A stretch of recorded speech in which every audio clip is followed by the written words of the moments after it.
నుంచి చాలామంది యాత్రికులకి ప్రయాణం చాలా సులువవుతుంది.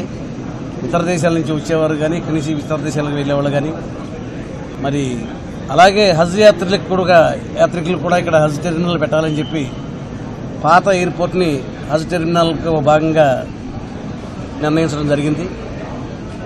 కేంద్ర మంత్రిత్వ గారితో మాట్లాడిన తర్వాత దాని గురించి కూడా ఒక పక్క ప్రణాళిక సిద్ధమవుతుంది. రాబోయే రోజుల్లో ఇంకో టెర్మినల్, పర్మనెంట్ టెర్మినల్ 560 కోట్లతో దాన్ని ఏర్పాటు చేసుకోబోతున్నాం. అది త్వరలోనే దాని పనులు కూడా ప్రారంభమవుతాయి. అట్లాగే ముందు 2300 మీటర్లు ఉన్నటువంటి రన్వే ఇప్పుడు 3400 మీటర్లకి దాన్ని ఎక్స్టెండ్ చేస్తా ఉన్నాం. రాబోయే రోజుల్లో ఇంకో 1000 మీటర్లు అంటే 4400 మీటర్లు చేసి దీన్ని కోటెఫ్ ఎయిర్పోర్ట్గా అప్గ్రేడ్ చేయబోతా ఉన్నాం. రేపు ఆగస్టు నుంచి ఎక్కడికైనా విదేశీ విమానయానం చేయాలంటే ఇక్కడి నుంచే కస్టమ్స్ ఇమిగ్రేషన్స్ క్లియర్ చేయడానికి కూడా మరి చాలా సులువుగా ఉంటుంది. అట్లాగే కార్గో టెర్మినల్ కూడా రెడీ అవుతుంది.